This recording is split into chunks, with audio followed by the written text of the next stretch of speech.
नमस्ते दोस्तों, 7th class की विज्ञान विषय में आप सभी का स्वागत है। आज हम पादपों में पोषण के बारे में चर्चा करेंगे, यानी पादपों में पोषण किस प्रकार से होता है। इसके बारे में हम इस वीडियो के माध्यम से समझते हैं कि पादप में पोषण जो है वो किस प्रकार से संपन्न होता है और पादप किस प्रकार से अपना भोजन बनाते हैं। तो इसीलिए हम इसको समझते हैं कि जीवन के लिए भोजन महत्वपूर्ण क्यों है, भोजन के घटक क्या क्या होते हैं, पोषक तत्व क्या हैं, पादप अपना भोजन कैसे बनाते हैं, इन सभी का हम जानते हैं। तो आज हम देखें कि आज हम क्या सीखने वाले हैं। तो पादपों में पोषण की विधि किस प्रकार से होती है, प्रकाश संश्लेषण कैसे होता है, पादपों में पोषण की अन्य विधियाँ कौन कौन सी, मृतजीवी और मृदा में पोषक तत्वों की पुनः पूर्ति किस प्रकार से होती है। तो आप अपने वातावरण में आसपास देखते हैं कि एक छोटा सा पादप भी अपना भोजन स्वयं बनाते हैं। ये जल की उपस्थिति में, कार्बन डाइऑक्साइड की उपस्थिति में, खनिज तत्व और सूर्य की उपस्थिति में पादप अपना भोजन स्वयं बनाता है। तो अब हम बात करते हैं पोषण क्या है। तो पोषण क्या होता है इसके बारे में चर्चा करते हैं। सजीवों द्वारा भोजन ग्रहण करने या उसके उपयोग की विधि को ही क्या कहते हैं, पोषण कहते हैं। पोषण दो प्रकार के होते हैं, स्वयंपोषी और विषमपोषी।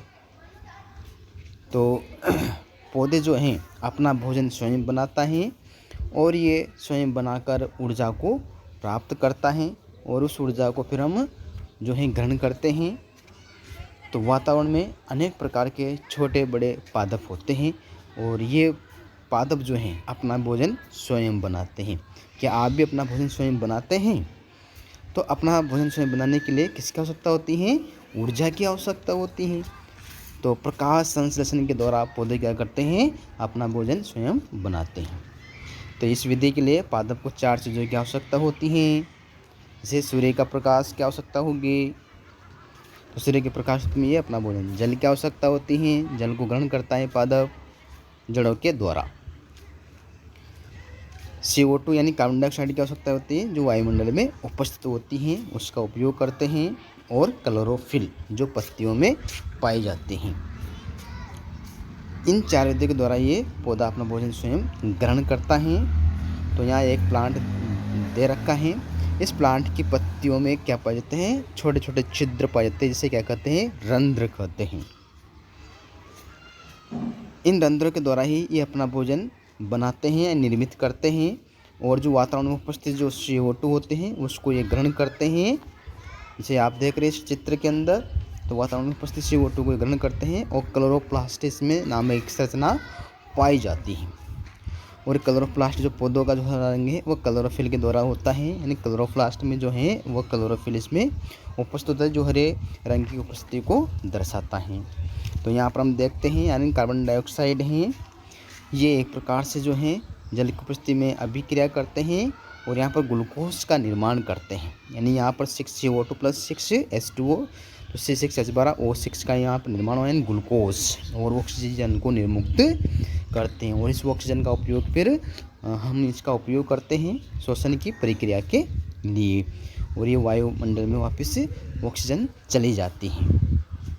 तो इस प्रकार से प्रकाश संश्लेषण की क्रिया संपन्न होती है। तो बच्चों, हमने इसके बारे में समझा है कि पौधा जो है किस प्रकार से प्रकाश संश्लेषण की क्रिया करता है और अपना भोजन स्वयं निर्मित करता है। और पौधों में एक संरचना पाए जाते हैं, इसको क्या कहते हैं, स्टार्च कहते हैं। यानी इसका जो है स्टार्च जो है ये संचित भोजन होता है पादपों के अंदर। तो छोटे बड़े जो भी पौधे हैं इन पौधों में स्टार्च पाया जाता है जो ग्लूकोज के रूप में उपस्थित होता है। इस स्टार्च का हम परीक्षण करते हैं। तो परीक्षण करने के लिए हमारे को कुछ चीज़ों की यहाँ पर आवश्यकता होती हैं। ये चीज़ें कौन कौन सी इनको हम देखते हैं। तो यहाँ पर एक पेट डिस्क है, एक बीकर है, एक इसमें जल भरा होता है, दूसरे बीकर में एल्कोहल और तीसरे बीकर में यहाँ पर जो है आयोडीन, फरक नली है, ट्रिपेड स्टैंड है और स्प्रिट लैंप है। इसके द्वारा हम क्या करते हैं, पौधों में उपस्थित जो यहाँ पर स्टार्च हैं का पता लगाते हैं कि वास्तव में स्टार्च कैसे होता है और कैसे नहीं होता है। तो माचिस के द्वारा यहाँ पर क्या करते हैं, स्पिरिट लैंप को जलाया जाता है और इसके ऊपर क्या रखते हैं, बीकर रखते हैं। बीकर में जो है यहाँ पर पत्ते लेते, इस पत्ते को इसमें डालते हैं और कुछ समय तक इसको गर्म करते हैं। और इसका जो है गर्म करने के बाद हम देखते हैं कि गर्म क्यों करते हैं, ताकि जो पौधे की जो इसमें बित्ती होती हैं वो बित्ती एक प्रकार से इसमें से जो है थोड़ी लचीली हो जाती हैं और इसमें जो रंध्र होते हैं वो रंध्र के माध्यम से यहाँ पर जो है वो अपने यहाँ कलरफिल को वो त्याग देता है। तो पत्तियों में जो कलर यहाँ पर हैं वो कलरफिल के द्वारा है। गर्म करने के बाद उसको एक टेस्ट ट्यूब में लेते हैं। टेस्ट ट्यूब में लेने के बाद हम यहाँ पर जो है दूसरे बीक में जो दे रखा था क्या, इसमें एल्कोहल इसमें डालते हैं। एल्कोहल डालने के बाद फिर पुनः इसको एक प्रकार से जो बीकर हैं इसमें बराबर जलें, गर्म जल इसको करते हैं और इसमें जो है बॉइलिंग होने देते हैं। आप देख रहे हैं चित्र के माध्यम से बॉइलिंग हो चुकी हैं। वापस से इसे को निकालते हैं तो आप देखते हैं प्रज्ञनली के अंदर हरा रंग इसमें प्रदर्शित हो रहा है। तो हरा रंग पौधों में उपस्थिति जो है कलरफिल की उपस्थिति के द्वारा इसमें होता है। फिर वापस पेटी डिस्क में पत्ते को लेते हैं और इस पत्ते को लेकर इसमें कुछ बूंदे यहाँ पर आयोडीन की डालते हैं। तो आयोडीन की डालने पर हम इसको देखते हैं कि इसका जो रंग कैसा हो चुका है, हरा जो है हरा रंग परिवर्तित होकर काला नीला हो चुका है। तो काला नीला रंग एक प्रकार से किसको प्रदर्शित करता है, स्टार्च को प्रदर्शित करता है। पादप में अन्य भोजन संश्लेषण किस प्रकार से होता है, तो आप देखते हैं वातावरण के अंदर 78% क्या होती हैं, नाइट्रोजन पाई जाती हैं और ये पौधे जो हैं नाइट्रोजन का उपयोग करते हैं, लेकिन सीधे ही नाइट्रोजन का ये उपयोग नहीं करते।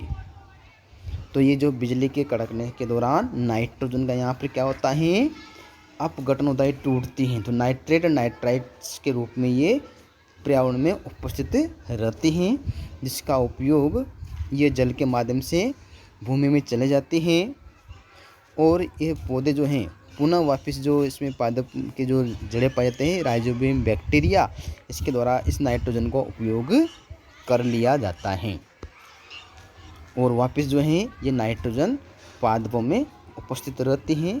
तो ये सीधे ही रूप से यहाँ पर इसका उपयोग नहीं